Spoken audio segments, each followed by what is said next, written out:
der Toilette, auf der Zugtoilette.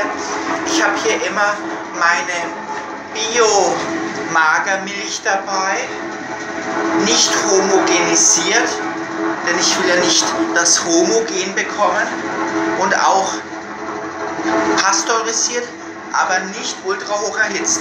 Und diese Milch tue ich immer in die Toilette kippen, weil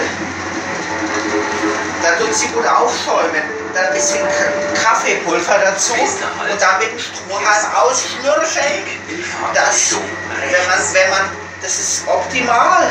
Durch das Wackeln im Zug shake die Milch gut. Es gibt einen Milchshake, bisschen Kaffee und Kakaopulver rein, umrühren und mit dem Strohhalm ausschlürfen.